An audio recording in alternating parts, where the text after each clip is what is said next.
सत्य संवादको साथमा हाम्रो पातो।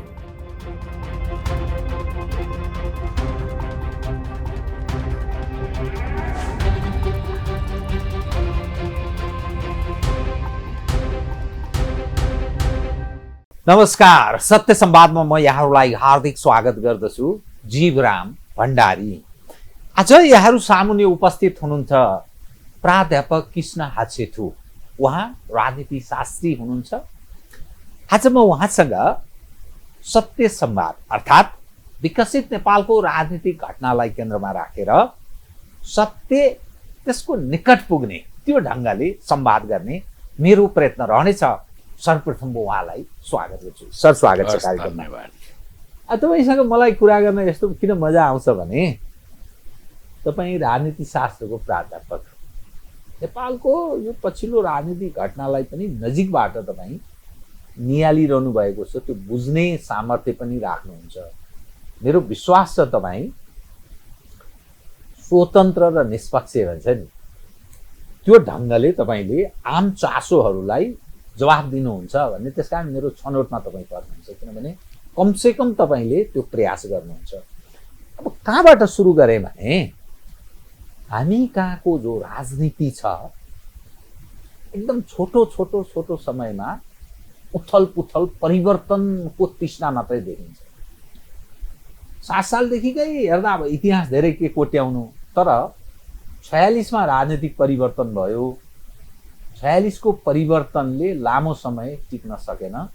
62-63 मा माओवादीले जो 52 सालमा हतियार उठायो, माओवादीलाई सफलता प्राप्त भयो। माओवादीले चाहेको कोर्समा नेपालको राजनीति अर्थात् गणतन्त्रमा गयो। संघीयता, धर्मनिरपेक्षता, समावेशिताका कुरा भए, समावेशिताको ऊँटको जस्तो दुरुपयोग भयो। अब त्यो 62-63 मा आएको परिवर्तन 82 मा आउँदा अहिले ठेस लाग्यो।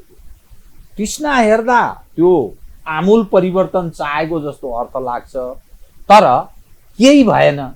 यो दृश्य यसो मैले इतिहाससँग जोडेँ, तपाईँलाई त्यो सम्झाएँ। त्यो हेर्दाखेरि नि भदौ 23 र 24 को त्यो प्रदर्शन र विद्रोह, त्यो तहमा भएको नोक्सान, जनको धनको, खरबौँको धनको नोक्सान भयो। अनि 77-78 जनाको ज्यान गयो, रगतको खोलो बग्यो। 3000 लगभग घाइते भए अस्पतालमा। यो दृश्यलाई तपाईँ के भन्नुहुन्छ? यो कहाँ पुछारबाट कि प्रारम्भबाट? पुछारबाट यहाँ आउनुहोस् त। किनभने किन परिवर्तन पटक पटक भइरहन्छ? ओके, त्यहीँबाट म तपाईँले पुछारबाट भन्ने प्रारम्भबाटै सुरु गर्नुपर्छ। नेपालमा एउटा कहावटै छ कि हरेक 10 वर्षमा परिवर्तन।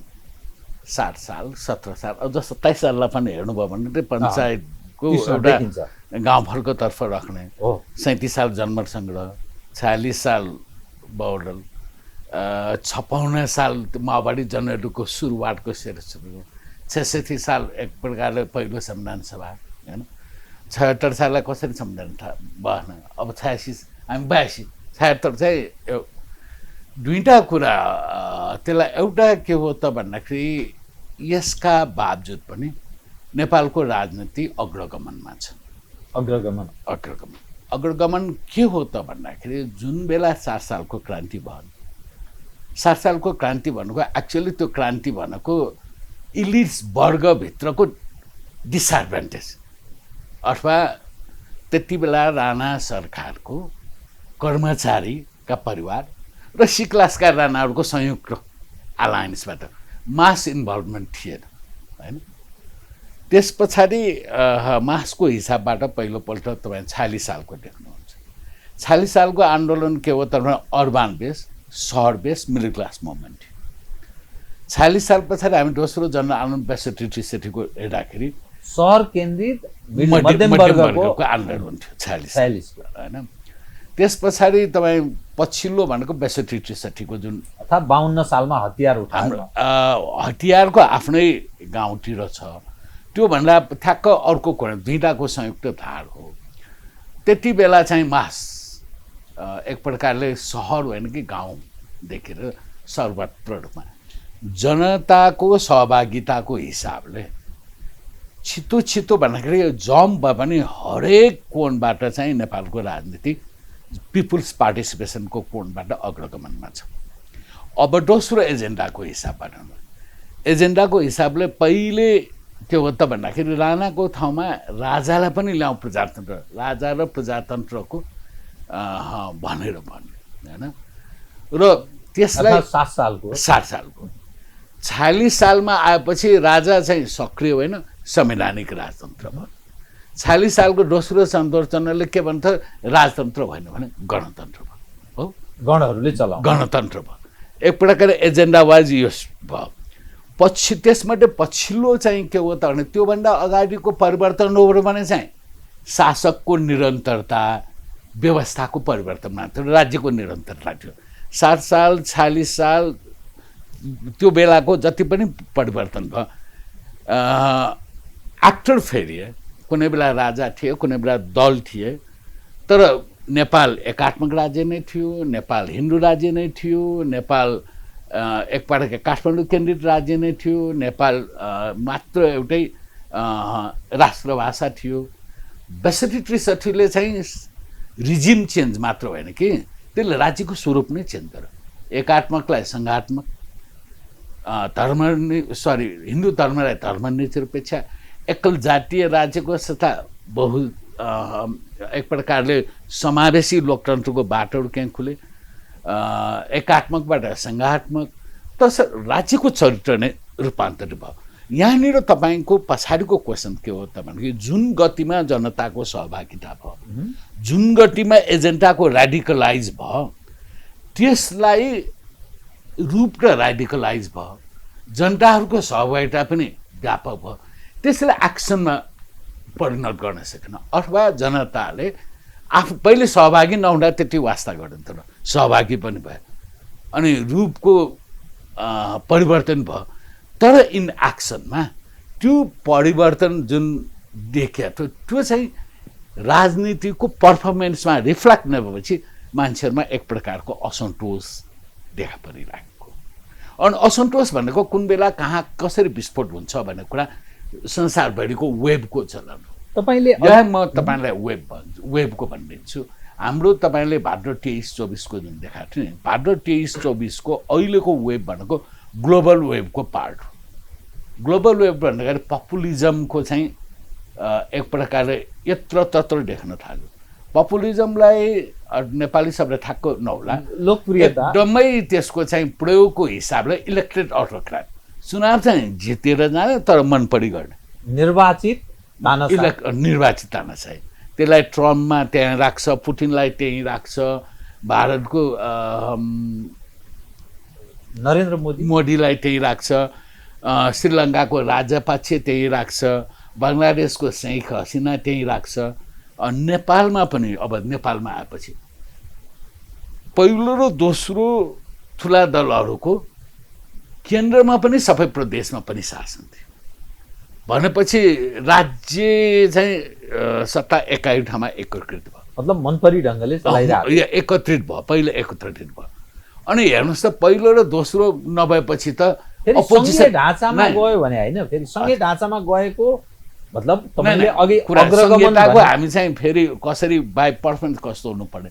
अहिले मैले के भनेको थिएँ, त्यो बेला ग्लोबल वेब अथवा संसारभरि निर्वाचित तानाशाहीको विरुद्धमा जुन आएको छ, हामी कहाँ निर्वाचित तानाशाहको कसरी रूप देख्यो त भन्दाखेरि पहिलो र दोस्रो पार्टीको सरकार बनेपछि एक प्रकार संसद चाहिँ अपोजिसन देश जस्तो भयो। तेस्रो पार्टीको रूपमा चाहिँ रहेको पछिल्लो आन्दोलनको क्रममा तपाईँलाई याद छ भने चाहिँ तत्कालीन तेस्रो पार्टीको रूपमा राष्ट्रिय स्वतन्त्रता पार्टीले महिनाभरि नै बाहेक पार्लियामेन्ट चलेन, अपोजिसन पनि भएन। अपोजिसन बिनाको पार्लियामेन्ट भनेको कस्तो थियो त भन्दाखेरि इलेक्टेड अटोक्राट भन्नु होइन। अनि यो पहिलो र दोस्रो पार्टीको सरकार केन्द्रमा मात्र होइन, हरेक प्रदेशहरूमा मतलब काङ्ग्रेस र एमालेको चाहिँ पावर मोनोपोलाइज। नेकपा माओवादी केन्द्र के रह्यो? नेकपा माओवादी तत्कालीन, अहिले त नेपाली कम्युनिस्ट पार्टी भयो त्यो पार्टीको। नेकपा माओवादी चाहिँ त्यो एक प्रकारले सत्ताबाट विमुख भएपछि अथवा जुन बेला एमाले र माओवादीको कोलिसन कोल्याप्स भएपछि अकर्मण्य जस्तो भयो। तपाईँले कतिपयले सिन्डिकेट कायम गरेर खाए, काङ्ग्रेस, एमाले, माओवादी भन्छ। त्यो चाहिँ एउटा स्ट्रक्चरभन्दा अलिक पर चाहिँ गन्थे र त्यसैले के हो त भन्दाखेरि पछिल्लो चरण के भयो त भन्दाखेरि पार्टी त होइन, यी पार्टीका ठुला नेताहरूले अचाक्ली गरे, राजनीतिक रूपमा अचाक्ली गरे, आर्थिक रूपमा अचाक्ली गरे, जे कुरामा पनि अचाक्ली गरे।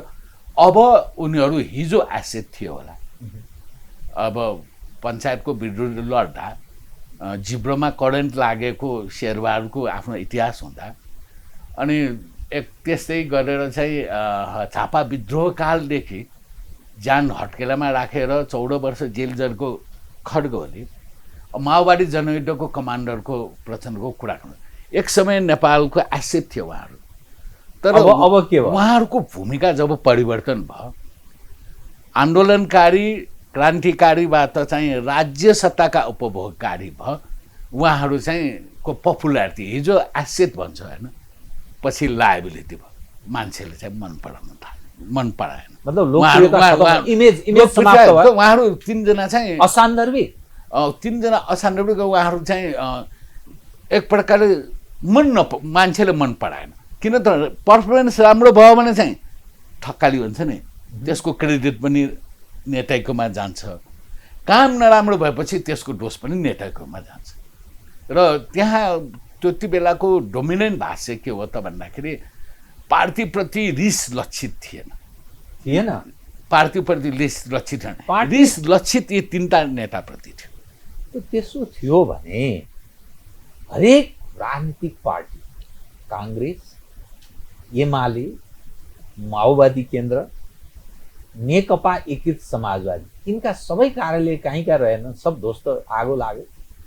होइन, त्यति बेला त नेताको घर त गयो, कार्यपालिका, व्यवस्थापिका, न्यायपालिका यी सबै समाप्त, प्रशासनिक अड्डा सबै स्वाहा, अनि राष्ट्रपतिको कार्यालय, उनको निजी निवास, नेताहरूका निजी निवास सबै स्वाहा। होइन, मलाई चाहिँ मेरो अर्कै ढङ्गबाट हेर्ने, जस्तै 23 गतेको चाहिँ एक प्रकारले चाहिँ आयोजकले पनि नसोचिएको रूपमा त्यो विद्रोह स्प्रेड किन त भन्दाखेरि राज्यले एक राज्यबाट बहुदलीय जस्तो पनि ट्रेडमार्क र लोकतन्त्र छ नि त, लोकतान्त्रिक राज्यले पुलिस राज चलाउँछ भन्ने चाहिँ सामान्य सोच्या हुँदैन।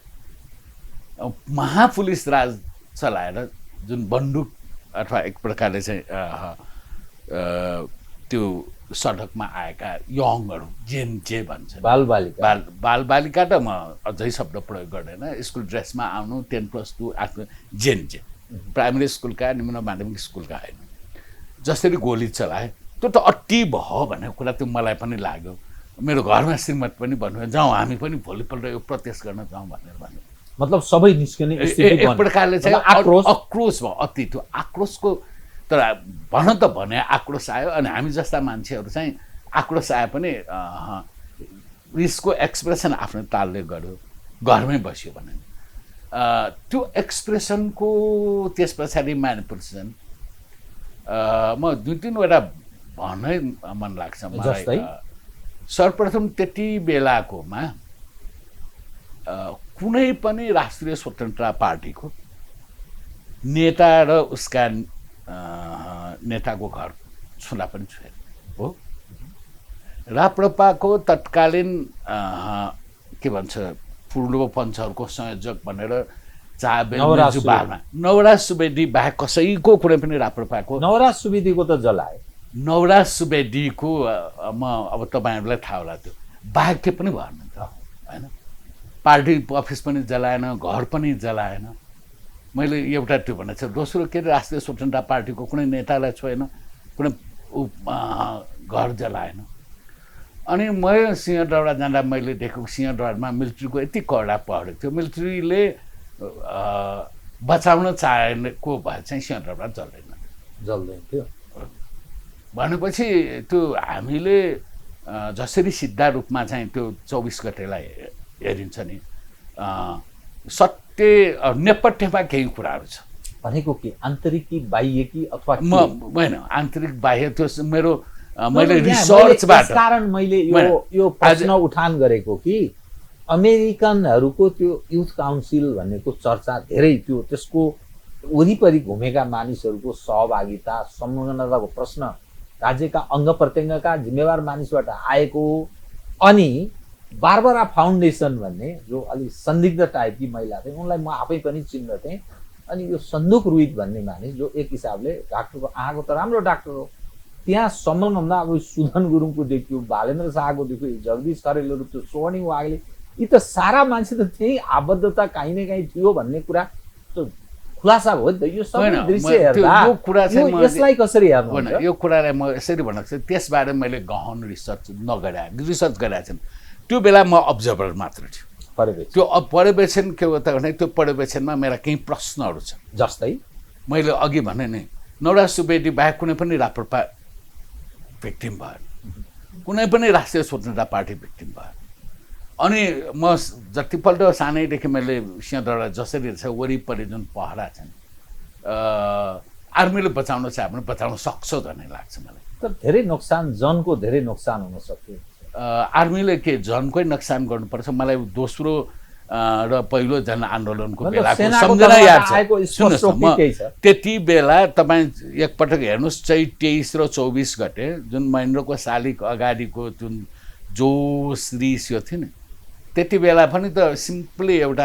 आर्मीसँग भएको ट्याङ्क छेउछेउमा राखिदिएपछि मान्छे त्यो ट्याङ्क त डराउँछ भने हाम्रो रेकर्डै छैन ट्याङ्क देखेपछि मिलिट्रीले फिजिकल्ली रेसिस्ट गर्छ है भन्ने चाहिँ जस्तो त्यो ट्याङ्कको मुनि यसरी बच्चाहरू ठिटाहरू सुतेको पनि देखिएको थियो मलाई त्यहाँ योभन्दा अगाडि सेना मैले भनेको आर्मी सेना आऊ देश बचाऊ भन्ने स्लोगन पनि थियो आर्मीले चाहेको भए आर्मीसँग जोगाउन सक्थ्यो भने आर्मीसँग फिजिकल र सिम्बलिक डिटरेन्स हुन्छ म फिजिकल यो सिम्बलिक डिटरेन्स नै देखाएन यो 4वटा गेटमा दुई के आर्मीसँग त्यो नभएको त होइन नि त त्यो एभ्री त्यो जस्तो सुकै सुरा मान्छेलाई पनि त्यो देखेपछि हच्किन्छ नि त तपाईँ हामीले तिनानमेन स्क्वायरको हेरे हो तपाईँ हामीले त्यो मस्को एलेन्स्की के अरे त्यो नाम पनि बिर्सेँ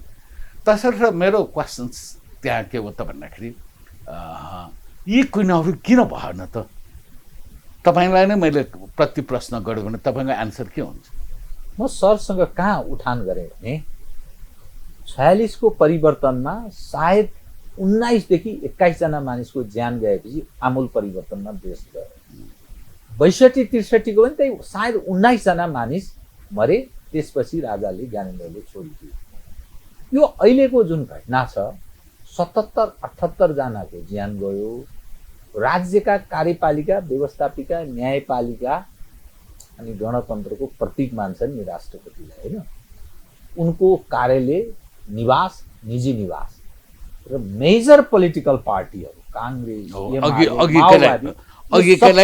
सबैको जो ध्वस्त भयो नि 23 देखि 26 को बिचमा सुशीला कार्की खुद त प्रधानमन्त्री भइन् अनि त्यसपछि जुक्तिले मैले यो व्यवस्था बचाएँ भनेर लुकी लुकी भागेर हिँडेको रामचन्द्र पौडेल पुलुत्त देखिए प्रधानमन्त्री भागेर मकवानपुर पुग्यो मन्त्रीहरू सारा भागा कोहीले कुटाइ खाए त्यो दृश्य यसो सम्झिँदा यत्रो जनको क्षति भयो यत्रो धनको क्षति भयो यस्तो गैर जिम्मेवारपूर्ण ढङ्गले नेतृत्व पङ्क्ति प्रस्तुत भयो नथिङ उपलब्धि केही छैन अहिले त यो के भयो यो परिवर्तन यो क्षति अनि 46 सम्झनुस् 62-63 सम्झनुस् एउटा कोर्समा त गयो जिम्मेवारीपूर्वक भूमिका त खेल्यो अब यो त गैर जिम्मेवारको चरम रूप जस्तै यसलाई के भन्नुहुन्छ सुनौ त त्यो यो त्यहाँ प्रयोग गर्ने शब्द भयो 46 सालको आन्दोलन होइन कति कमसेकम फागुन 7बाट घोषणा गरेर चैत्र 26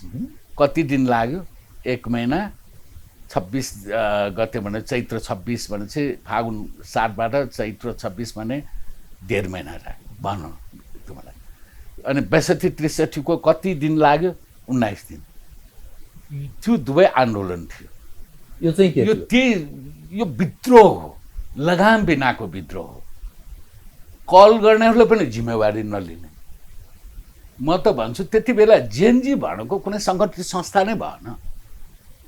कसले जिम्मेवारी लिने? आफूले कल गरेकोमा त्यहाँ घुसपेट टट्टोले चाहिँ गढ्यो भनेर भने ल घुसपेट टट्टो लगे पनि यो 23 गते र 24 गते हामीले सडक आन्दोलन अथवा सडकमा आएर विद्रोह प्रोटेस्ट गर्न कल गरेको हो, हामी जिम्मेवार छौँ भनेर किन नभने? त्यसको जिम्मेवार कसले लिन त?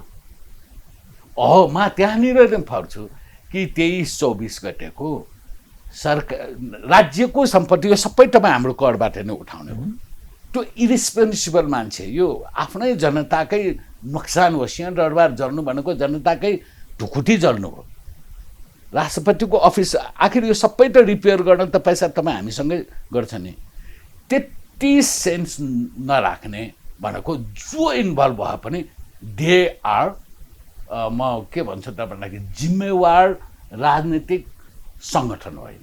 माओवादीले उस बेला ध्वंस बनाएको नि हो। हिंसाबाट परिवर्तन गर्नु हुन्छ कि हुँदैन भने त्यो अर्को फिलोसफी हो। किनभने काङ्ग्रेसले पनि त्यस्तै बाटो अपनायो। तत्कालीन मालेले पनि टाउको काट्ने अभियान गरेकै हो। किनभने त्यो भनेको मतलब यो अगाडिका जुन त्यो घटनासँग यसको मैले सुन्नुहोस्, अगाडिका सबैको चाहिँ फिलोसफिकल गाइडेड। तपाईँ पहिलोपल्ट 18 सालमा नेपाली कङ्ग्रेसले चाहिँ हिट एन्ड रनै भनौँ न, 7 सालकै क्रान्ति भनौँ, बन्दुकै बोक्या अब। तर त्यसबाट स्पष्ट मिसन थियो राणाशाही हटाएर लोकतन्त्र ल्याउने। 18 सालमा हिट एन्ड रन भनेर बन्दुकै चलायो। त्यस पछाडि ओखलढुङ्गामा त इन्सर्जेन्सी नै भयो, हिंसा पनि गर्यो, कहिले अहिंसात्मक कहिले। त्यसको त क्लियर पोलिटिकल मिसन थियो। झापा विद्रोह त्यो तत्कालीन माओ चाइनाको सांस्कृतिक क्रान्ति र यता नक्सलवादी क्रान्तिको क्लियर मिसन थियो होइन। अब माओवादीको पनि एक प्रकारले चाहिँ उनीहरूको के अरे घोषित रूपमा एक प्रकारले चाहिँ माओको एउटा उयो भन्छ revolution come from the ballot भन्छ नि, त्योबाट गाइडेड। र अब 62-63 को कुन राजनीतिक परिवर्तन गर्न, कुन व्यवस्था ल्याउन गरेको, त्यहाँ त दुईटा नाला थियो। त्यसको बिहाइन्ड द सिनमा मलाई त्यति बेला याद छ धेरै। बिहाइन्ड द सिन के? त्यति बेला मतलब बिहाइन्ड द सिन भन्दा त्यति बेला चाहिँ बङ्गलादेशको श्रीलङ्काको घटना पछाडि नेपाल आएकाहरूले तपाईँको देशमा पनि बङ्गलादेश र श्रीलङ्काको घटना दोहोरिन्छ भन्दाखेरि मैले दोहोरिँदैन भनेको थिएँ। त्यो प्रिडिक्सन चाहिँ मेरो पछाडि रङ प्रुफ भयो। तर किन रङ प्रुफ भयो होइन, किन दोहोरिँदैन भने मेरो आर्गुमेन्ट थियो। म पटकबाट तपाईलाई किन त्यस्तो लागेको थियो? श्रीलङ्का बङ्गलादेश किन हुँदैन भन्ने कुरा म त्यो उहाँहरूलाई दिएको एन्सर तपाईँलाई अहिले भन्छु। त्यति बेला म सेमिनारको क्रममा बङ्गलादेश पटक गइरहेको हुन्छ। बङ्गलादेशमा प्रोटेस्ट तपाईँको मुखै बन्द थियो। 10-15 जना अपोजिसन पार्टीले यसो झन्डा उठाएर 150 पुलिस आएर घेरेर लाने। मतलब बोल्नु भयो त्यति आवरणमा लोकतन्त्र तर वाक स्वतन्त्रता पनि थिएन। मतलब शेख हसिना बाजे त्यो ढङ्गले चलायो। श्रीलङ्कामा पनि पटक सेमिनारमा जान्छु अनि त्यहाँ मेरो प्राज्ञिक साथीहरू प्राज्ञिक कुरा लेख्न डराएर टेक्स्टबुक लेखिरहेको थियो क्या त्यति बेला। नेपालको एडभान्टेज के हो त भन्दाखेरि यी सबका बावजुद तपाईँको मुख रोकिया थियो। अनि मुख आफ्नो प्रोटेस्ट भनौँ न, आफ्नो भन्ने कुरा चाहिँ एक्सप्रेस गर्ने अहिलेको सबभन्दा ठुलो माध्यम भनेको त मोबाइल रहेछ। मोबाइलको प्रयोगकर्तामा अधिकांश के हो त भने जेनजी ग्रुपका मान्छेहरू हो। मैले त्यही भनेको थिएँ कि हरेक उमेरका मान्छेहरूलाई एक प्रकार आक्रोश छ, रिस छ, तर एक्सप्रेस गर्ने भेन्टिलेसन छ। त्यो कस्तो मूर्ख सरकार रहेछ त्यति बेलाको। त्यो रोकेको तेस्रो दिनमा भयो होइन यो। ओली नेतृत्वको कांग्रेस सहभागी सरकार तपाईलाई ढोका बन्द गरेपछि त त्यसले मतलब बिरालोले घाँटी समात्छ हैन। हो त्यो तपाईले त्योसँग नजोडिकन यो 23 गतेको कुराले जोड्न सक्दैन। 23 गतेको कुरा 22 किन भने 21 किन भने 20 किन भने 19 किन 18 सिचुएसन त एकाएक 23 मा आएको हैन नि त। तर तपाईसँग 19 गतेसम्म के छ त तपाईको रिस पोख्ने आउटलेट मोबाइल सबैको अहिले मेजर हामी अघि पनि कुरा गर्न आजभोलि मोबाइलले चाहिँ टेलिभिजनलाई पनि रिप्लेस गरेको छ, अखबारलाई पनि रिप्लेस गरेको छ।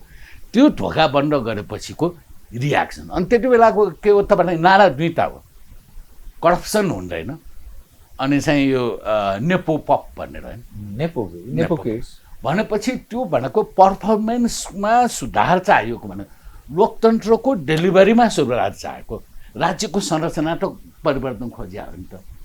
लोकतन्त्रमा पर्फर्मेन्सको डेलिभरी, सेवाको सुधार खोज्ने भनेको निर्वाचनभन्दा ठुलो विकल्प भयो, अर्को होइन।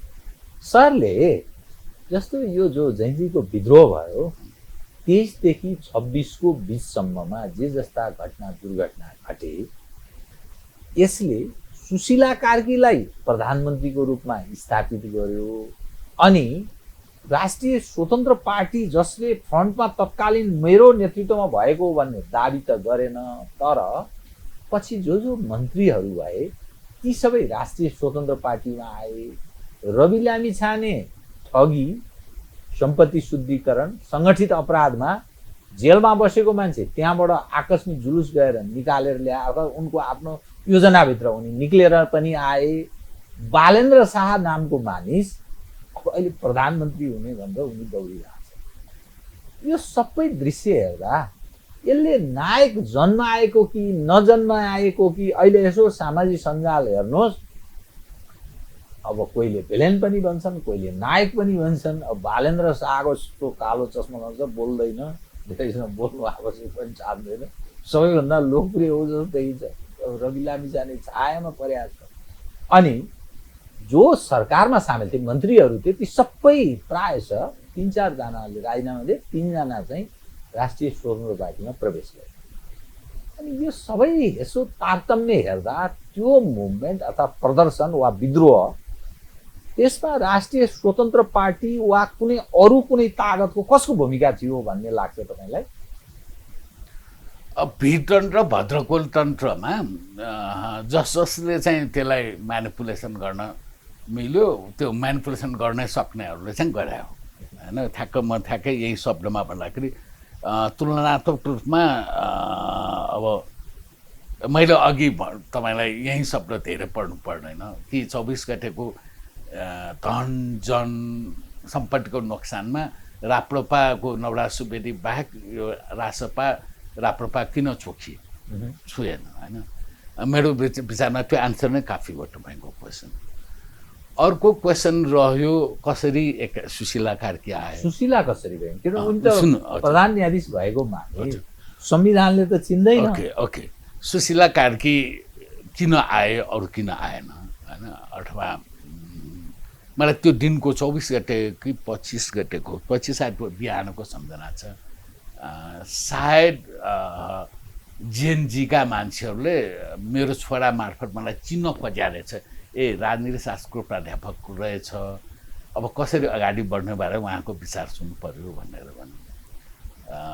कुनै पनि कुरा कन्स्ट्रक्टिभ रूपमा जाओस् भन्ने कुरा म चाहिँ तयार त थिएँ। तर म केही कुरा गुड्डी कुरा पढ्न पनि चाहन्थेँ। तर अनि कसरी भन्ने भन्दाखेरि मलाई भेट्न आउने होइन, त्यो ऊ रहेछ एउटा अनलाइन कि के भन्छ त्यो रहेछ, हेर्छु त 1700 मान्छे छ। मेरो 1700 मान्छेलाई कम्युनिकेट गर्न अथवा मेरा कतिपय कुराहरू चाहिँ म खुल्ला रूपमा भन्न पनि नसक्ने होला, त्यो चाहिँ मेरोबाट हुँदैन भनेर मेरो छोडिहालेँ। अनि त्यत्तिकै क्रममा म चाहिँ उहाँहरूको चाहिँ पहिलो चरणको अब कसलाई प्रधानमन्त्री गर्ने भन्दाखेरि यी भोटिङ भएको थियो कि त्यो 56% भन्दा डिस्कर्ड 56% बढीले चाहिँ बालेन बनाएको थियो। अनि त्यति बेला सुशीलाको नाममा 20 कि 22% मात्र थियो। सम्भवतः त्यहाँ चाहिँ एक प्रकारको ओपन डेमोक्रेसी भन्दा पनि हुन्छ।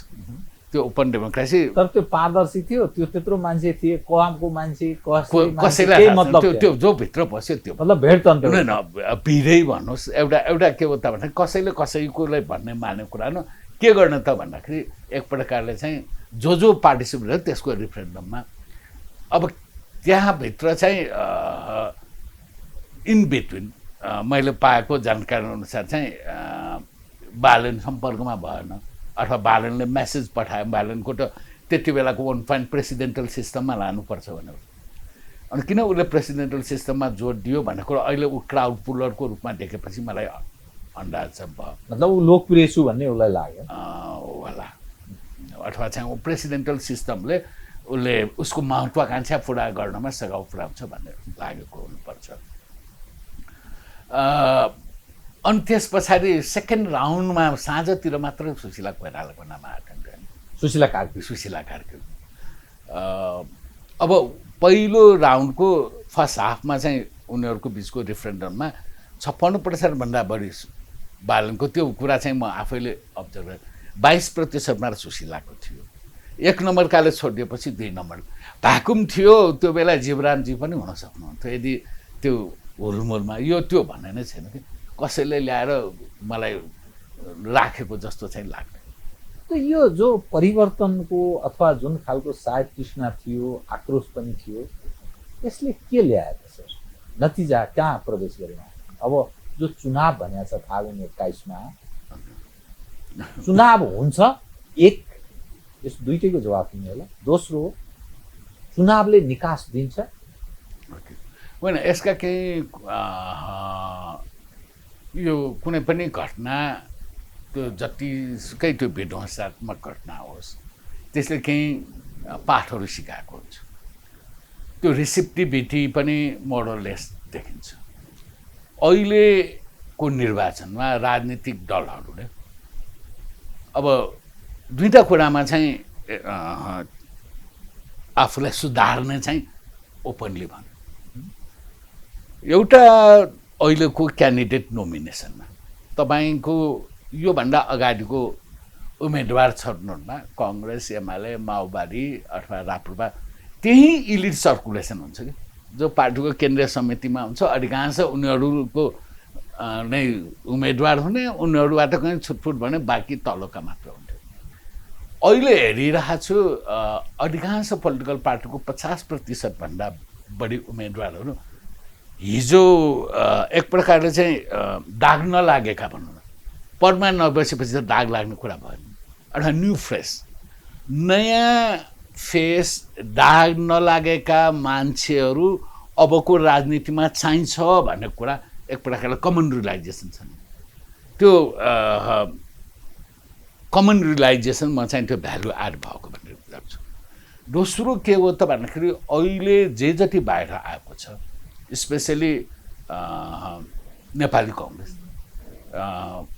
यो गगनजी अध्यक्षमा जितेपछि उसले अब चाहिँ राजनीतिक के भन्छ राज्य व्यवस्थाको संरचना भएन कि त्यो त्यसको कार्यान्वयन पक्षको सुधारको 8-9वटा जुन बुँडा ल्याएको छन् त्यो बुँडा चाहिँ म अघि भनेको थिएँ नि हरेक पछिल्लो घटनाले चाहिँ राजनीतिलाई अग्रगमनैतर्फ लगिरहेछ भन्ने कुरा केही कुरा मलाई असाध्यै मन पर्यो हिजो मैले पार्टी बिल्डिङमा पिएचडी गर्दाखेरि अधिकांश उम्मेदवार छान्दाखेरि त्यो 1, 2, 3 जना कहीँ कलेक्टिभ लिडर्स भने 3 जना कहीँ 1 जनाले आफ्नो खल्तीबाट नाम लेखान्थ्यो भेरिफाई गर्थ्यो त्यही हुन्थ्यो जिल्लाको सिफारिस भने नाम मात्र हुन्थ्यो अब चाहिँ प्राइमरीबाट नै candidate selection primary system introduce हुनुपर्छ भनेको एउटा त्यो दोस्रो इलिट क्याप्चर हिजो एउटा इलिट सर्कुलेसनको अहिले कुरा के त भन्दाखेरि जो राज्यको एकाइमा छ निर्वाचित एकाइमा चाहे प्रदेशमा होस् चाहे स्थानीय सरकारमा होस् ती पदाधिकारीहरू यो उम्मेदवारको निमित्त अयोग्य तेस्रो उहाँले के गरिदिनु भयो त भन्दाखेरि समानुपातिकमा 1 टाइम चार्ज यो केही कुरा त हिजो समानुपातिक नेताको गोजी परिवार गर्लफ्रेन्ड आदिलाई बाँड्ने जस्तो भयो पैसामा बिक्ने जस्तो भयो भने जुन एउटा कमन चासो छ नि त्यो सम्बोधन जसरी नेपाली कङ्ग्रेसमा आएको छ नि त्यसले एउटा मैले भने जस्तोसुकै ध्वंसको पनि केही लेसन हुन्छ यी दुईटा लेसन चाहिँ अथवा अब आउने हिजोको तुलनामा प्रगति अग्रगमन हुन्छ कि भने आश गर्ने ठाउँ चाहिँ मैले देखाएको छु त यो चुनाव चाहिँ हुन्छ तपाईँको विचारमा यो चर्चा संशयका कुरा गर्छन् होइन अब चर्चा यो दुईटा कुरा हो चुनावले मात्र दुई थरीकै म कन्भर्जेन्स अफ इन्ट्रेस्ट भन्छ दुवैको स्वार्थ मिल्न जाने एउटा अहिले चलन चल्तीकोमा परम्परागत पार्टी चाहे कांग्रेस एमाले माओवादी राजनीतिक दल चाहिँ स्थापना भएपछि उसले कुनै न कुनै रूपमा सत्तामा बस्ने फर्कन चाहेको हुन्छ। के कांग्रेस एमाले माओवादीलाई चुनाव बिना सत्तामा फर्कने कुनै सम्भावना छ त? छैन। अदालतले हामीले त अगाडि अदालतले निर्वाचन पछाडि मात्र मान्यो, त्यसै पनि हामीले धेरै पोलिटिकल्ली राजनीतिक रूपमा विवादास्पद कुराहरूलाई अदालतले पन्छाउँदै जाने हो। अदालत हाम्रो पन्छाउँदै जाने हाम्रो अमेरिकन अदालत होइन, त्यसलाई एक्जिट स्ट्रेटेजी भन्छ कि भाग्ने एक साइती भन्छ नि। त्यसैले मलाई अदालतले ओलीले विघटन गरेकोलाई त उसले एउटा निर्णय दियो अनि शेरबहादुर देउवालाई अलग ढङ्गले त्यो सम्बोधन गर्यो। हिजोको र अहिलेकोमा एउटै ठाउँ घानमा मिसाउन मिल्दैन जस्तो लाग्यो होइन। हिजोको त डिभाइडेड थियो नि त, अबसँग एउटा थियो टोटल संसारमा बहुमत चाहिँ रिस्टोर, त्यो बेलाको चाहिँ यस्तो विद्रोह सिद्रोह थिएन त, त्यहीँभित्र खेल्नु पर्थ्यो। अहिले त के भयो भन्दाखेरि एक प्रकारले चाहिँ रुल अफ एक्सेप्सन लागू गरेर एक प्रकारले चाहिँ प्रत्यक्ष र अप्रत्यक्ष सेना प्रहरीलाई साक्षी राखेर होइन रुल अफ एक्सेप्सन भनिन्छ। फलाना प्रधानमन्त्री भनेर गइसकेपछि अनि त्यस निर्वाचन यति नै भनेछ। एउटा कोणबाट मैले के भन्नु त भन्दाखेरि उहाँहरूलाई फेरि सत्तामा फर्कने निर्वाचन बाहेक अरू बाटो देख्दिनँ। अब उहाँहरू को स्ट्रेटेजी सर्भाइभल हो अनि अर्कोको स्ट्रेटेजी के भन्छ स्ट्रगल फर एक्सिस्टेन्स भन्छ। अहिले हुलमार्टमा त बालन देखिन्छ, अरू पनि देखेला जस्तै हाम्रो घिसिङजी छ, लामिछानेजी हुन्छ। उहाँहरू चुनावको माध्यम बाहेक अरू माध्यमबाट सत्तामा आउन सक्नुहुन्छ त? सकिँदैन नि त। स्ट्रगल अफ एक्सिस्टेन्स हामी छौँ भनेर आउने राष्ट्रिय स्वतन्त्रता पार्टी भनौँ, अहिले त्यसको प्रधानमन्त्री उम्मेदवार भनेर भनेका बालेन अथवा म व्यक्तिगत रूपमा लामिछानेजी भयो, रवि लामिछाने हिजोसम्म चुनाव लड्न अयोग्य थियो, पछाडि फेरि अटर्नी जनरलले चुनाव लड्न योग्य बनाइदियो तर कोर्टले मानेन। मतलब उम्मेदवार हुन सक्छ, संसदीय प्रक्रियामा सामेल हुन सक्दैन, त्यो सेकेन्डरी पार्ट भयो। मैले भनेको उहाँहरू स्ट्रगल फर सर्भाइभलका लागि पनि चाहिँ चुनावभन्दा अर्को बाटो छैन। अनि स्ट्रगल फर एक्सिस्टेन्स अस्तित्वको निमित्त स्ट्रगल गरेका पनि चुनावभन्दा परको बाटो छ। र अनि एक प्रकारले जे जस्तो अहिलेको स्टेट मेसिनरी छ नि, राज्य यन्त्र, उनीहरू एभ्री नेक्स्ट डे चुनावतर्फ नै अगाडि मतलब चुनावबाटै सबै छिनोफानो गर भन्ने चाहन्छ राज्यका अङ्ग प्रत्यङ्ग। अब मेरो विचारमा अहिले कुनै पनि मान्छेहरूलाई त्योभन्दा उत्तम विकल्प कसैले अरू विकल्प देख्दैन। यहाँ एक चिजको तपाईँले अलिक खुलाइदिनुहोस् है, यो तपाईँबाट अलिक खुलेर आओस् भन्ने मैले चाहेको। जो चुनाव हुन गइरहेको छ नि, मैले संशयको पनि अघि प्रश्न उठान गरेँ।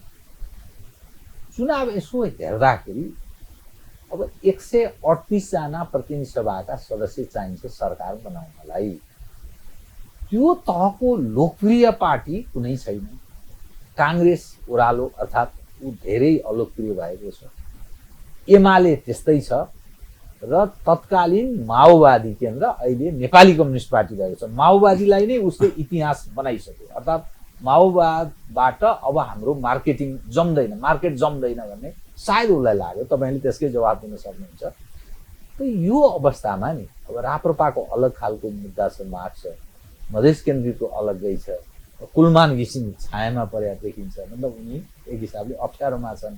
हर्क साम्पाङ जातीय विषयलाई अलिक बढी महत्त्व दिएर हिँडेका छन्। मधेस केन्द्रितहरू आफ्नो ढङ्गले चलेका छ।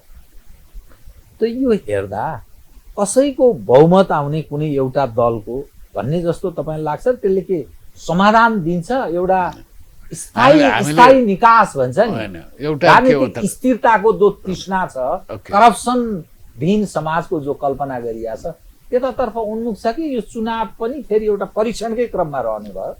पहिले त म चाहिँ यसलाई दुईटा पाटोमा हेर्छु। आजको दिनसम्म हेर्दा यो निर्वाचनको परिणामको एउटा आकलन गर्ने हो। परिणाम आएपछि के तपाईँको प्रश्न राजनीतिक स्थिरताको जुन हिजो प्रश्न थियो त्यसलाई सम्बोधन गर्छ त? ओके, पहिलोपल्ट त मलाई के हो त भन्दाखेरि यो निर्वाचनबाट कुनै एक दलको कुल 165 प्लस 275मा 138 कसैको पुग्दैन, मतलब बहुमतको बन्दैन। अब हरेको ब्रेक गरेर हेर्ने हो भने म मेरा लागेको कुरा भन्न सक्छु। त्यस्तो हुँदाखेरि फेरि हामी चाहिँ त्रिशङ्कु संसदमै फर्कन्छौँ। उही पुरानो त्रिशङ्कु तपाईँलाई नेपालको इतिहासको अर्कै छ। त्रिशङ्कु होस् या एकै दलको पार्टीको होस्, कुनै पनि सरकार त्रिशङ्कु भएको बेलामा 5 वर्ष टेकेको छ त्यो संसद। तपाईँ 94 को मध्यावधि पछाडिको गिर्जाको 94 देखि 99 वाटेभर मैले भने कुनै एउटै पार्टीको 48 सालमा काङ्ग्रेसको 56 सालमा काङ्ग्रेस एक होइन, अनि कहीँ बिचमै गयो। अनि त्यस पछाडि हङ पार्लियामेन्ट त हाम्रो 63 संविधान सभाकोमा पनि हुन्थ्यो। हङ पार्लियामेन्ट 1971 को दुईटै हामीसँग एक प्रकारले बराबर छ। हङ पार्लियामेन्ट र एकमन्ना सरकारको सरकार र एकमन्नाको सरकार कुनै पनि 5 वर्ष टिकेन। हङ पार्लियामेन्ट टिक्यो न, म त्यस कारण हङ पार्लियामेन्ट टिक्यो भनेपछि हङ पार्लियामेन्टलाई राजनीतिक अस्थिरताको कारक मान्नु भएन। त्यहाँ बस्नेहरू हङ पार्लियामेन्ट चलाउनेहरूले कसरी चलाउँछन् भन्ने कुरा। मसँग चाहिँ राजनीतिक अस्थिरता भोलि त्रिशङ्कु संसद हुँदाखेरि यो यो यो अहिलेको संविधानले जुन संसदीय व्यवस्था गराएको छ नि, त्यो परम्परागत संसदीय व्यवस्था अलिक भिन्न खालको भनेर किन ल्याएको हो भन्दाखेरि दुईवटा कुरा दिएको छैन। एउटा जुन बेला पायो त्यो बेला अविश्वासको प्रस्ताव राख्न पाइँदैन, त्यो भनेको संसदको स्थिरताको नामले। अनि प्रधानमन्त्रीलाई संसद विघटनको पनि गर्न दिएको छैन। यस्तो अवस्थामा दुईवटा धारामा सामान्य संशोधनले यदि नेपालको संसदीय व्यवस्था चलन चल्तीको संसदीय व्यवस्थाभन्दा यहाँको सन्दर्भमा अलिक भन्ने खालको भनेर दुईवटा कुरामा संशोधन गर्नुपर्छ। एउटा, निर्वाचन पछाडि बन्ने संसदमा कुनै एउटा दलको बहुमत आएन भने दुई वा दुईभन्दा बढी दलहरूमा जुन दलको सङ्ख्या बढी छ त्यो प्रधानमन्त्री हुनै पर्ने भयो भने चाहिँ तेस्रो दल चौथो दलले खेल्ने हुँदैन नि त। हाम्रो धेरै अस्थिरताको कारण त तेस्रो दलले खेलेर हो नि त। एउटा त्यो प्रावधानबाट पनि हिजोका एबिरेसन भन्छ नि, सबभन्दा ठुलो दल जो छ त्यसैको प्रधानमन्त्री, एउटा त्यो खालको संशोधन त्यसरी त्यो एउटा संशोधन दिन सक्छ। दोस्रो, हामी कहाँ के प्रोभिजन छ त भने प्रधानमन्त्री भएको पहिलो वर्ष अविश्वास प्रस्ताव राख्न पाइँदैन। 1 वर्ष पछाडि कुनै अविश्वास प्रस्ताव राख्यो त्यो फेल भयो भने अर्को 2 वर्ष राख्न पाइँदैन। त्यो ठिक कि गलत हो? ठिक हो। किन त भन्दाखेरि तपाईँले यो हङ पार्लियामेन्ट त इमेजिनेसन थियो। हङ पार्लियामेन्टलाई चुनेर आएको प्रधानमन्त्रीलाई 1 वर्ष पनि परीक्षण नगर्ने त। तर 1 वर्ष परीक्षण गर्दा तिमी ठिक छैन भन्यो भने ऊ ठिकै रहेछ भने अर्को 2 वर्ष परीक्षण नगर्ने। मेरो क्वेसन त्यहाँ हो। यतातिर के गर्न सक्छ र या प्रधानमन्त्री भएको 30 दिनमै संसदको विश्वासको मत लिनुपर्ने भनेको त घुमिफिरी खेरि चाहिँ तपाईँ सरकार अस्थिर बनाउने कुरा हो। त्यसलाई चाहिँ के हो त भन्दाखेरि एउटा त्यो 9 महिना हुन्छ कि 1 वर्ष हुन्छ फिक्स गर्न सकिँदैन कि सरकारको वार्षिक बजेट पेस पिरियडसम्म त्यो प्रधानमन्त्रीलाई विश्वासको मत राख्न दिने त्यो, अथवा अहिलेको 1 महिनालाई तपाईँ 9 महिनामा 1 वर्षमा चाहिँ टन्काउन सकिन्छ। त्यो राखेको भए त्यसरी दुईवटा सामान्य संशोधन गरेको भए यसको निमित्त त लामो धेरै मान्छेले बुझ्दा पनि बुझ्दैन, यो राजनीति शास्त्रको विधाको जस्तो लाग्छ। यो हिजोको जस्तो कारणले अस्थिरता उत्पन्न भयो त्रिशङ्कु संसद नै राजनीतिक अस्थिरताको कारक भन्ने जुन थियो नि, त्यसको दबाई छ, औषधि छ। यो दुईवटा कुरा गऱ्यो भने चाहिँ धेरै अर्थमा हिजो हामी जुन एउटा त्रिशङ्कु संसदको एबिरेसन राम्रो पक्षबाट हामी माथि हावी भएको थियो त्योबाट मुक्त हुने सजिलो उपाय छ। यो समग्र जो तस्बिर तपाईँले बताउनु हो नि, त यो जो दृश्य छ यो हेर्दाखेरि त के अब चाहिँ त्यो संशोधन हुन्छ भन्ने मान्ने हो? संविधान संशोधन त्यो ढङ्गले हुन्छ, हुनुपर्छ भने कि हुन्छ भन्न? होइन, संविधान संशोधनका त धेरै कुराहरू छन्, म त्योभन्दा पर पनि छ। पान्डोरामा बक्स खुलेपछि सबै कुराहरू आउँछ। अहिले तपाईँको कुनै मुद्दाहरू चाहिँ अहिले पृष्ठभूमिमा होला, संविधान संशोधनको कुरा आएपछि त्यो फ्रन्टमा आउँछ। र यो संविधान बनेकै घोषणा भएकै दिन, घोषणा हुनु अगाडि घोषणा गर्ने 3 जना नेताहरूले एक दिन अगाडि, भोलि घोषणा हुने अघिल्लो दिन यो संविधान संशोधन हुनेछ भनेपछि संविधान निर्माताहरूले के भन्छ, यो संविधान कुनै न कुनैमा अर्थमा अपुरो छ, अधुरो छ, यसलाई परिष्कृत बनाउनु पर्छ। परिष्कृत बनाउनु भनेको त संशोधन हो। संशोधनको कुरा आएपछि संशोधन गर्न 2/3 बहुमत चाहिन्छ। होइन, 2/3 बहुमत चाहिँ खालि प्राविधिक कुरा मात्र नबनाउनु त होइन। आखिर संविधान बनाउँदा पनि त 2/3 नै हो नि त। प्राविधिक कुरा चाहिँ रोक्न पनि सक्छ, प्राविधिक पक्षलाई चाहिँ त्यति बेलाको माहौल बन्न पनि सक्छ नि त। त यो के अब थेगियो, यो व्यवस्था थेगियो? मतलब काङ्ग्रेस र कम्युनिस्ट नामको, मैले कुनै एउटा पार्टीको नाम लिन, यो पछिल्लो परिवर्तनको मूल पक्ष भनेको 62-63 को 12 बुँदे दिल्ली सम्झौता, त्यसपछिको काङ्ग्रेस शान्ति सम्झौता थुप्रो छ। त्यो दिल्ली सम्झौता मात्र होइन, त्यसपछि शान्ति सम्झौता भयो, अन्तरिम संविधान भयो, अनि संविधान सभाबाट संविधान बन्यो होइन। लहरै एकपछि दोस्रो संविधान सभाले रियल मिनिङमा संविधान सभाले नै संविधान बनायो कि पर्दा पछाडि कुनै तागतले बनायो? अब आजको सन्दर्भमा मिलेन। अर्को विषय, तपाईँले कुनै बेला यो संविधान तपाईँले घोषणा हुनु अघिल्लो दिनै संविधान निर्माताहरूले नै किन यो अधुरो अपुरो भयो, यसलाई संशोधन चाहेको छ भनेर हामी अलग्गै बहस गर्न सकौँला होइन। दोस्रो के हो त भने, यो निर्वाचन परिणाम आएपछि एउटा मुद्दा चाहिँ संविधान संशोधन ज्वलन्त भएर आउँछ। त्यो संविधान संशोधन ज्वलन्त भएर आउँछ। मलाई त्यति बेला फेरि एकपटक चाहिँ चुनाव पछिको कुरा, चुनाव पछाडि त हुन्छ नै। तपाईँले जुन चाहिँ यो 62-63 को आन्दोलन पछि बनेको यो संविधान सभा साँच्चैकै संविधान सभाले बनाएको हो भने प्रश्न राख्नु भयो नि। म एउटा इन्डिकेटर दिएर म तपाईँलाई अर्को बहसको इन्डिकेटर, संविधान सभा दोस्रो संविधान सभाबाट बनाइयो। त्यो दोस्रो संविधान सभाको पहिलो बैठकले के भन्यो त भन्दाखेरि, पहिलो संविधान सभामा सहमति या सर्वसम्मतिले पास भएको कुराहरू दोस्रो संविधान सभाले अपनत्व लिने भन्यो। त्यसको निम्ति 3-4वटा कमिटी बनायो। तर ड्राफ्टिङ कमिटीमा बसेपछि त्यो ड्राफ्टिङ कमिटीमा वकिलहरू बाहुल्य थियो।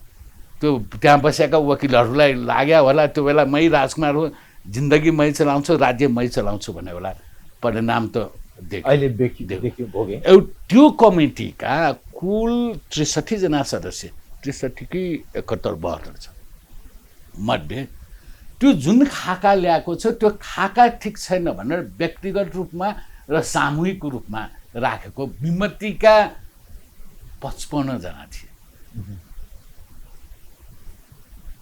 अब अघि तपाईँको प्रश्न के यो संविधान सभाले नै बनाएको हो भन्नेमा मेरो आन्सर त्यहाँबाट तपाईँलाई यो के हो त, मस्यौदा समितिमा 71 कि 72 जना सदस्य छ।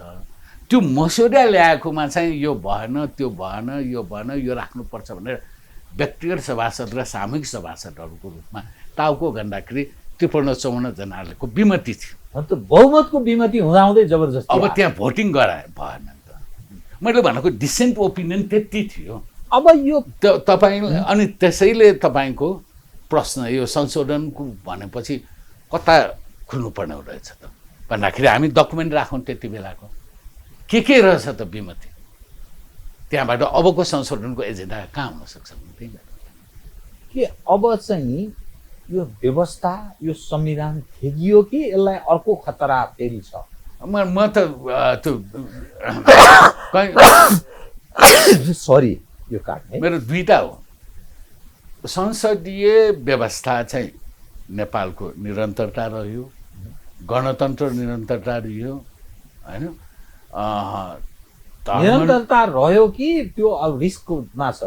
रिस्क फ्याक्टर त अब पोलिटिक्सको भोलिको पर्सिँदै तर जे जस्तो अहिलेको तपाईँले 23-24 को इम्प्याक्टकै रूपमा हेर्दाखेरि सिस्टम चेन्ज गर्ने चाहिँ इम्प्लिकेसन भयो। यो अहिले चुनाव त जुन भइरहेछन् त एक प्रकारले यो मध्यावधि चुनाव जस्तै भएर चुनावको निरन्तरता हो। जुन कोखबाट जन्म्यो त्यो कोखबाट कमसेकम संविधान भोलि बन्न आउने नेपालको पार्लियामेन्टले यो संविधानलाई फेर्दैन, संशोधन गर्ने कुरा गर्ला, फेर्दैन।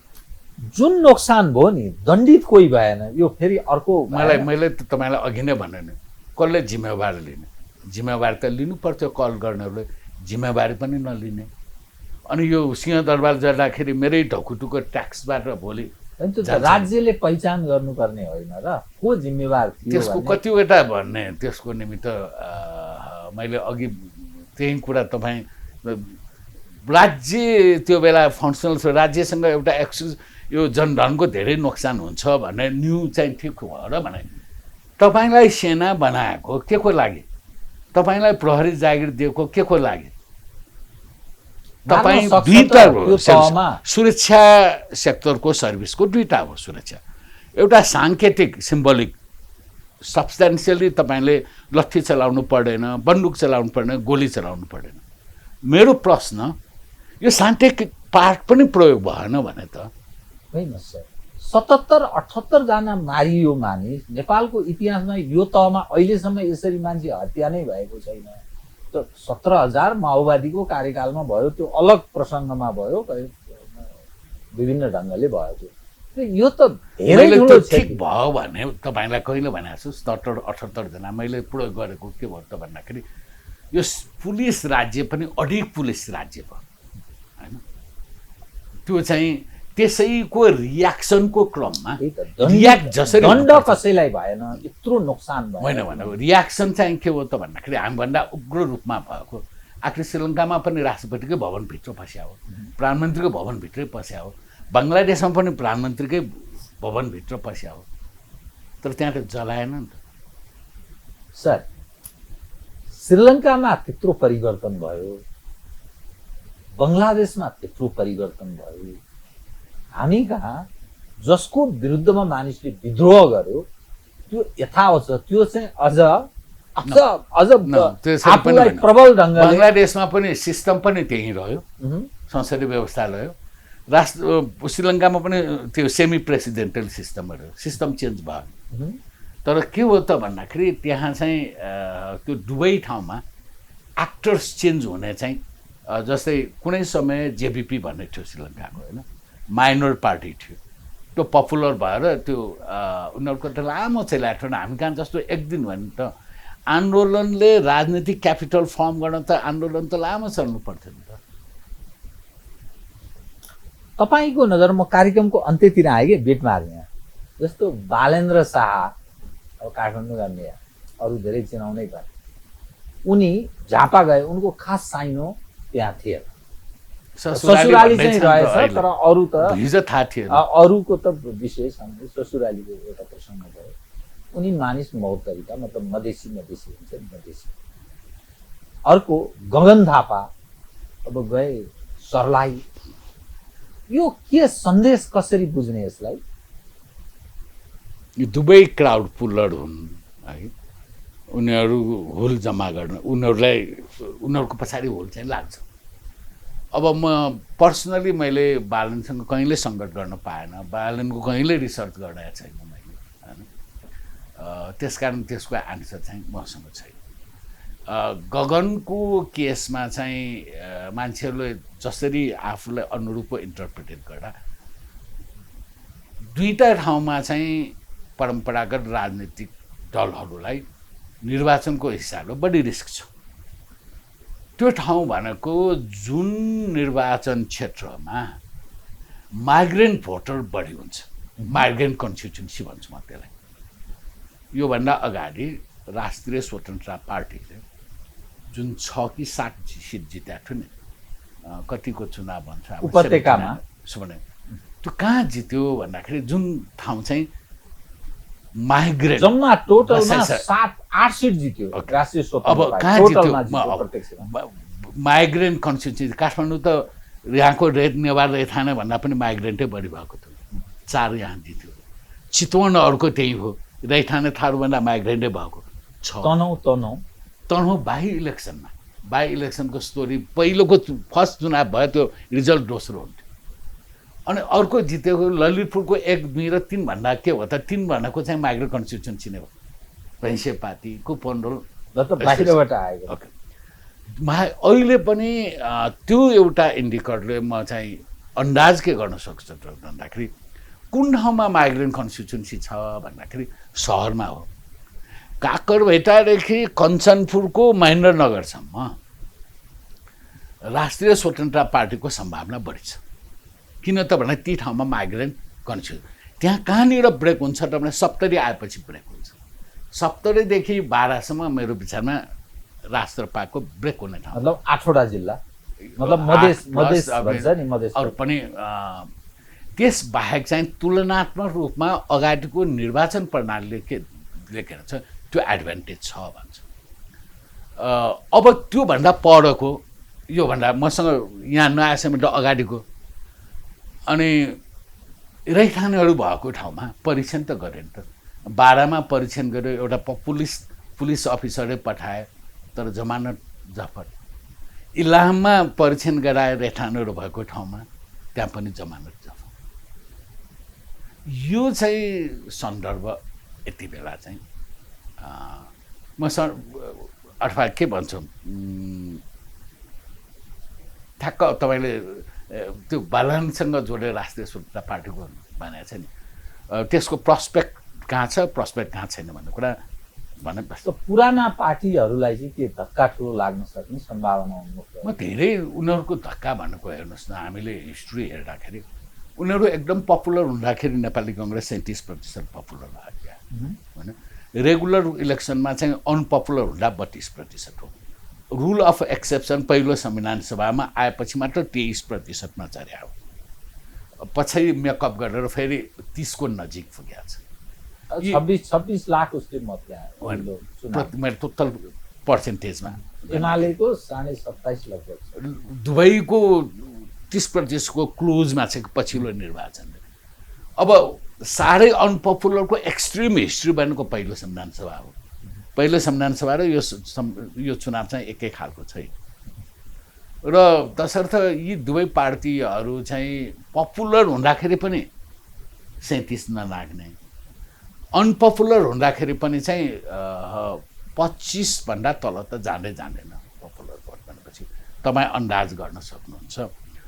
यो सबै अहिलेसम्मको मेरो नयाँ चुनावको परिणाम आएको छैन। योभन्दा अगाडिको चुनावलाई एकपल्ट मैले फेरि तपाईँसँग बस्नु अगाडि क्लोजली हेरेर आएकोले म यति चाहिँ भन्न सक्छु आजको दिनमा भोलिको निर्वाचनबाट 1 महिनापछि हुने निर्वाचनले त्रिशङ्कु संसद नै बढाउने सम्भावना बढी छ।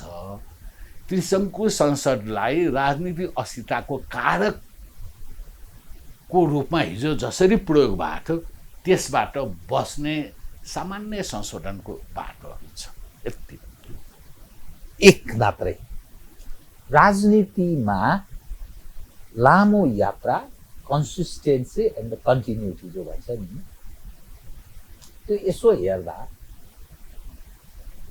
विगतमा योगदान केही नभएको यो लोकप्रियतावाद अर्थात् चर्चित अनुहारहरूको वर्चस्व अर्थात् उनीहरूप्रति मानिस आकर्षित भएको देखियो। यसले नेपालको राजनीतिलाई तत्काल र दीर्घकालमा पार्न सक्ने प्रभाव सकारात्मक वा नकारात्मक के प्रभाव पार्छ? एउटा चुनावको परिणामले तपाईँलाई लक्षण दिँदैन। कमसेकम 3 देखि 5 वटा चुनावलाई परीक्षण नगरिकन हामी यही हुन्छ भनेर भन्न सकिन्छ। अब यिनीहरूको त परीक्षण भयो नि त, काङ्ग्रेस कम्युनिस्टको त परीक्षण भयो। त्यही त उनीहरूको अप डाउन त्यही हो नि त। मैले भने साह्रै पपुलर हुँदा 37% भोट, अनपपुलर हुँदा 25 देखि 30% भोट। झ्वाप्पै तल झर्ने सम्भावना सायद।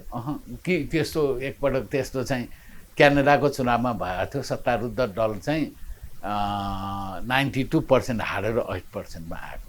हामी गाने किन त्यस्तो हुँदैन? मसँग आन्सर छैन सबैको। हस्, धन्यवाद। धन्यवाद। आदरणीय दर्शकवृन्द, उहाँ हुनुहुन्थ्यो प्राध्यापक कृष्ण हाछेचु, राजनीति शास्त्री, सत्य संवाद। कार्यक्रमबाट बिदा दिनुहोस्, नमस्कार। सत्य संवादको साथमा हाम्रो पातो।